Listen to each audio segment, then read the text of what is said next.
Hello, my name is Alexandra Janelli with Theta Spring Hypnosis out of New York City. I'm a certified hypnotherapist, and I wanted to take just a moment to explain what hypnosis is and what it's not.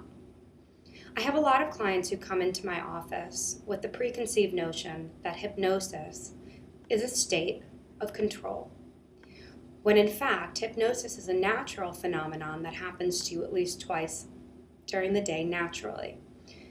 People go into hypnosis once in the morning when they're waking up and once at night while they're falling asleep. You can almost begin to think of hypnosis as part of the falling asleep process. So when you think of hypnosis, you can almost begin to think of it as a deep state of relaxation, the state before you fall asleep. While a lot of people tend to think of it as a place where you become controlled or where you're going to start to say things and do things that you wouldn't necessarily do, in reality, the hypnotic state, you become heightenedly aware of everything that's going on, and you would never do or say anything that you wouldn't be comfortable doing or saying in a regular state of awareness and awakeness. The way that hypnosis works is that while in a deep state of relaxation, I, or any hypnotherapist that you're working with, in fact, would put together a series of suggestions based on what you had been talking about, so that you can begin to create changes within your subconscious mind. These suggestions would be formulated based on how you'd like to feel, how you want to feel, so that your subconscious mind can begin to change and take them in as known associations. Because the way that your subconscious mind works is that from the moment that you're born up until today, your mind, your subconscious mind, has learned by association. Because you're only born with two fears and two things that you really know. You know and are afraid of the fear of falling and the fear of loud noises. Everything else is learned by association. So, for example, if you were bit by a dog as a child, you might begin to have a fearful reaction when being around dogs. Even though your conscious mind says, I know that people can have good relationships with dogs, your subconscious mind has made the association that dogs have a negative association and you might have a fearful reaction when being around them. This is because your subconscious mind is purely reactive. It has no logic, no reason, and no willpower to it. It's pure reactivity. So, with it making up 88% of your mind, now I can't explain to you why it's 88%. This is a number that was given to me through school, but it's 88%. That is a large discrepancy between the 12% of your conscious mind.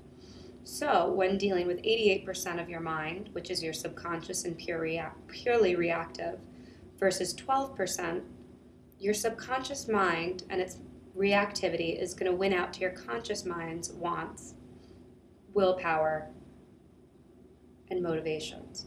So when you see that dog and you begin to have that panic, nervous reaction, and your conscious mind goes, it's okay, I know it's okay, you're still going to have that, I need to get away from it. This sort of thing happens a lot with dieting, where if you begin to say, I'd like to go on a diet, I know that it's going to be great, I know that I can lose the weight, your subconscious mind is still going to say, but we've never eaten this way before, and it's going to cause a lot of resistance within your subconscious, thereby probably causing you to fall off of your diet and go back to the way that you had been eating before. So, how we as hypnotherapists see the mind is that we go in through a state of deep relaxation, a state known as hypnosis, and we begin to change these associations, giving you new ones, through a process of suggestions, so that you can create the changes that you want in your subconscious mind. Creating new knowns and new associations, so that you can move forward, creating an alignment between your conscious mind and your subconscious mind, so that you can push away the resistance, so that you can work with 100% of your mind rather than just the 12%. This is how hypnosis works. These suggestions can become tailored specifically to how you learn. Many people learn directly by using metaphors, and some learn much better by direct suggestion. Are you going to learn better by me saying you're going to feel lighter and lighter, or are you going to learn better by me saying you're going to feel light as a feather? I try to tailor my videos online to reach as many people as possible using both metaphors and direct suggestions. The other thing that I try to keep in mind is that some people are much more auditory in how they learn, some people are much more visual.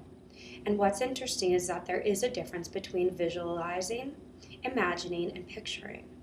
Some people are very good at imagining, which is very different from visualizing. By using your imagination, you can maybe begin to see things, imagine what an apple might look like, even though you can't picture all the specific details. Someone who's a very good visualizer might be able to picture every single detail and really see that apple there. Your other senses we can also begin to tap into as well while in the hypnotic state. One of the strongest senses, which you probably aren't going to be too shocked when I say it, would be the sense of smell. Have you ever smelled something that brought you right back to a memory? Maybe the smell of fresh cut lawn brings you right back to the idea of summer, or the smell of sunblock really begins to make you think of when you were a child or something, or the smell of homemade cookies makes you feel really comforted. We can also tap into that sense while in the hypnotic state. All of these things can begin to elicit different memories and feelings.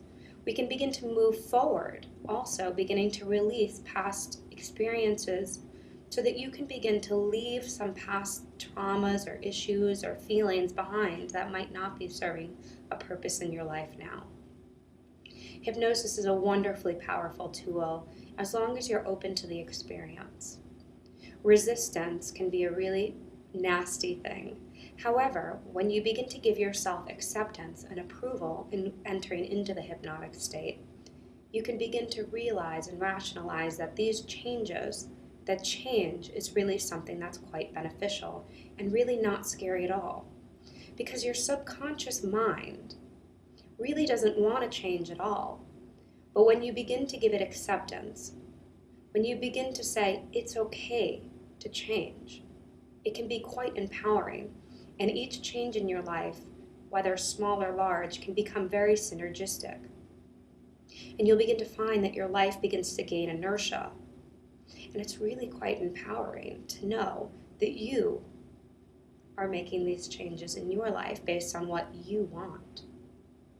Now, entering into the hypnotic state, a lot of people can have some resistance because they believe that, similar to meditation, you need to begin to block out all of your thoughts. This is quite to the contrary. Hypnosis is all about allowing your mind to wander, allowing it to think. If you begin to say, if I say to you, I want you to begin to think of the color red, and you begin to think of apples, which then leads your mind to think of apple pie, which then you begin to think of summer, which makes you think of the beach, and then you go, no, don't think that. Allow yourself to think that. Allow your mind to drift, allow your mind to wander. Don't stop the process. That is the process of hypnosis, allowing your mind to go on tangents of thinking. Meditation is all about pushing your thoughts out. Hypnosis is allowing them to come in.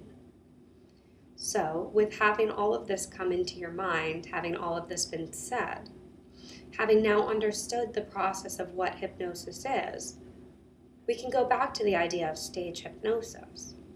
That really it's not a state of control.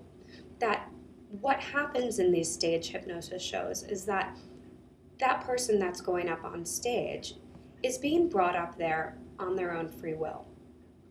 What happens when they don't remember being on stage is that there are different levels of depth of hypnosis.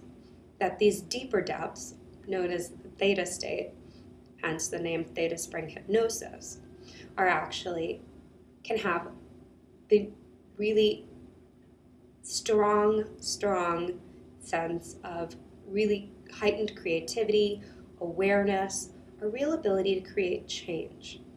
But some of the side effects can be coming out of the state of hypnosis. You can have different levels of amnesia. Some of the deeper depths you might not remember as much, even though at the time you know exactly what's going on.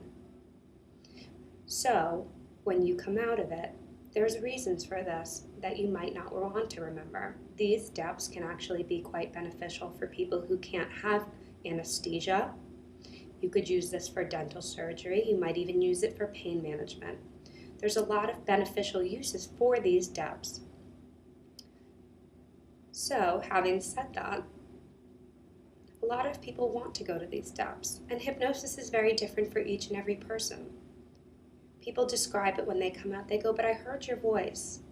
I still was very present in the room."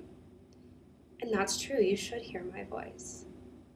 Some people have a very out-of-body experience. Some people don't remember exactly everything that had happened. And these are all different depths that happen. And for me as the hypnotherapist, while I watch you, I can see different things that begin to happen when you're in my office. Obviously, I can't see them when we do these YouTube videos, but certain things and changes happen while in your body. One of the first changes that happens is that your breathing becomes a little bit more shallow, a little bit more rhythmic. And as your breathing changes, your eyes also begin to move in different directions underneath your eyelids. And in the deeper depths, your eyes tend to also roll back up into behind your eyelids, as if they were looking out of your mind's third eye. Your skin can also become a little bit smoother. Your lips might smooth out a bit. And you just become very relaxed and calm. And it's a very pleasant and relaxing feeling. So, having now explained the process of hypnosis, I hope that you've learned a lot about it and have explained it in a very succinct way so that you can move forward with hopefully learning more about hypnosis, debunking the myth and explaining to people that it is a very powerful form of alternative therapy that's coming to the forefront, not only within the medical community, but helping people create the changes they want in their life. My name is Alexandra Janelli with Theta Spring Hypnosis, and I hope to hear from you.